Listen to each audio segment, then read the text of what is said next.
Avant de plonger dans cette histoire incroyable, pensez à vous abonner à la chaîne et à activer la cloche. Ici, chaque récit a quelque chose à dire, et vous ne voudrez pas en manquer un seul. La pluie tombait en fines larmes sur le cimetière silencieux, transformant la terre fraîchement retournée en une boue sombre et collante.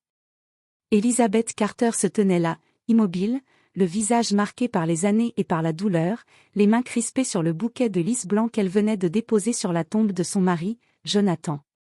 Son souffle se formait en nuages dans l'air froid, mais ses yeux, rouges et gonflés, ne voyaient rien autour d'elle. Chaque seconde semblait une éternité, chaque battement de cœur un rappel cruel de l'absence de l'homme qu'elle avait aimé plus que tout. Soudain, un petit bruit de pas sur la gravelle attira son attention. Elle tourna lentement la tête et aperçut une fillette, d'environ 6 ou 7 ans, debout à quelques mètres, les yeux brillants d'une lueur étrange. Sa robe, trop grande pour elle, flottait légèrement dans le vent. L'enfant semblait la regarder avec une intensité qui fit frissonner Elizabeth.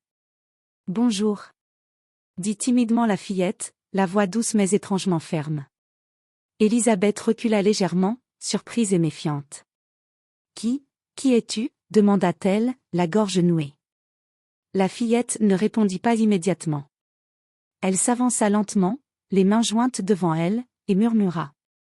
« Je sais pourquoi tu pleures, et je peux t'aider à le revoir. » Un frisson parcourut l'échine d'Elizabeth. Les mots de l'enfant résonnaient comme un écho interdit, comme si une frontière entre le monde des vivants et celui des morts venait de se fissurer. Elizabeth sentit son cœur battre plus vite, partagé entre l'angoisse et une étrange lueur d'espoir. Alors qu'elle ouvrait la bouche pour répondre, la fillette tendit ses mains, et une lumière douce, presque irréelle, sembla émaner d'elle. En un instant, la tombe de Jonathan se mit à scintiller, et Elizabeth eut l'impression que le vent lui chuchotait son nom. Tout bascula. Ce qui allait suivre changerait à jamais sa vie, et la fillette n'était pas tout à fait ce qu'elle semblait être. Elizabeth restait figée, incapable de détourner le regard de la fillette. La lumière étrange qui émanait d'elle dansait sur les tombes avoisinantes, donnant au cimetière un air irréel, presque surnaturel. La pluie, qui tombait encore doucement, semblait s'être arrêtée autour d'elle, comme si le temps lui-même retenait son souffle. « Comment peux-tu m'aider à le revoir » demanda Elizabeth, la voix tremblante. Elle sentait ses mains moites et son cœur battait si fort qu'elle avait peur qu'il sorte de sa poitrine. La fillette baissa les yeux, et un sourire doux mais énigmatique apparut sur son visage. « Je ne peux pas le ramener, pas entièrement. Mais je peux te montrer des choses que personne d'autre ne peut voir. Des moments que tu as perdus. » Elizabeth sentit une pointe d'espoir et de peur se mêler en elle. « Qui es-tu vraiment » L'enfant ne répondit pas immédiatement. Puis, avec un sérieux étonnant pour son âge, elle murmura. « Mon nom est Lily, et je viens d'un endroit où les morts parlent aux vivants. Mais pas tout le monde peut me voir. Toi, tu peux. » Elizabeth recula d'un pas. Était-ce un jeu cruel de son imagination, ou venait-elle de rencontrer quelque chose d'inexplicable ? « Les morts parlent, aux vivants » répéta-t-elle, incrédule. Lily acquiesça. « Oui. Et ton mari a quelque chose à te dire. Mais tu dois me suivre, sinon tu ne le verras jamais. » Elizabeth sentit son souffle se couper. Tout son corps criait de ne pas faire confiance à cet enfant, et pourtant, quelque chose dans ses yeux lui donnait un courage qu'elle ne connaissait plus depuis la mort de Jonathan. Lentement, elle tendit la main, et Lily lui prit délicatement. À ce moment précis, une lumière plus intense que tout ce qu'Elizabeth avait vu auparavant l'enveloppa. Une chaleur douce et réconfortante traversa son corps. Puis, en un clignement, le cimetière disparut. Elle se retrouva dans un lieu qu'elle ne pouvait pas identifier. C'était comme un fragment de ses souvenirs, le salon de sa maison, mais plus lumineux, plus vivant. Et là, sur le canapé, Jonathan Carter, son mari, vivant, souriant, comme s'il n'était jamais parti. Elizabeth hurla silencieusement, les larmes coulant à flots. Était-ce un rêve ? Un miracle ? Ou quelque chose de plus dangereux qu'elle ne pouvait imaginer ? Lily murmura à son oreille, « Tout ceci est réel, mais chaque vision a un prix. Es-tu prête à le payer ?» Elizabeth hocha la tête, incapable de parler. Dans son cœur, elle savait que ce qu'elle allait découvrir allait changer sa vie pour toujours. Et ainsi, leur voyage commença, un voyage entre les vivants et les morts, entre l'amour perdu et les secrets enfouis, un voyage où la frontière entre réalité et illusion n'existait presque plus. Élisabeth cligna des yeux, essayant de comprendre où elle se trouvait. Le salon devant elle semblait réel, mais tout avait une qualité étrange, presque éthérée, comme si la lumière filtrait à travers un voile invisible. Jonathan était là, assis sur le canapé, le sourire chaleureux qu'elle connaissait si bien. Mais son regard, bien qu'amical, portait une profondeur qu'elle n'avait jamais vue auparavant, un mélange de nostalgie et d'urgence. « Jonathan » murmura-t-elle, sa voix tremblante. « C'est toi, mais, comment ?» Jonathan se leva lentement et s'approcha d'elle, mais avant qu'il ne puisse parler, Lily apparut à côté d'Élisabeth. Elle leva une main pour l'arrêter. « Ce n'est pas exactement lui, pas comme tu le crois. Tu peux le voir, mais tu ne peux pas l'embrasser, ni le toucher pleinement. Chaque interaction ici est fragile. » Élisabeth recula instinctivement, une vague de peur mêlée de frustration la submergeant. « Fragile ? Qu'est-ce que ça veut dire ?» Lily regarda Jonathan avec respect, puis se tourna vers Élisabeth. « Cet endroit, c'est comme un pont entre votre monde et le sien. Tu peux communiquer avec lui, voir ses émotions, mais tu dois être prudente. Certains souvenirs sont puissants, et peuvent te blesser si tu n'es pas prête. » Élisabeth sentit son cœur se serrer. La douleur de la perte était encore trop fraîche, et pourtant, elle voyait Jonathan, vivant, comme s'il était revenu pour elle. « Je dois parler avec lui, » dit-elle, déterminée malgré la peur. Jonathan s'avança à nouveau et prit sa main, mais au lieu de la chaleur humaine qu'elle connaissait, Élisabeth ressentit une énergie étrange, presque électrisante, qui parcourait ses doigts. « Élisabeth, je ne sais pas combien de temps je peux rester ici. J'ai quelque chose à te dire, quelque chose que je n'ai jamais pu te dire de mon vivant. » Élisabeth sentit son souffle se bloquer. « Quoi ? Qu'est-ce que tu veux dire ?»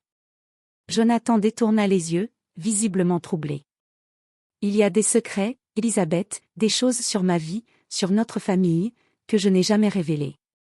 Et certaines pourraient te changer, te faire douter de tout ce que tu pensais savoir. » À ce moment-là, un léger frisson parcourut le pont entre les mondes. Lily posa sa main sur l'épaule d'Élisabeth. « Chaque vérité a un prix. Tu es prête à payer le tien ?» Élisabeth ferma les yeux et inspira profondément. La douleur de la perte, l'amour qu'elle portait encore à Jonathan, tout cela se mêlait à la peur de ce qu'elle allait découvrir. « Oui, » murmura-t-elle. Lily hocha la tête, et la lumière autour d'eux sembla s'intensifier, révélant des souvenirs invisibles, des moments oubliés, des paroles jamais dites, des gestes perdus dans le temps. Et parmi eux, une vérité inquiétante se dessinait, un secret qui pourrait bouleverser non seulement sa vie, mais tout ce qu'elle croyait connaître sur son mari.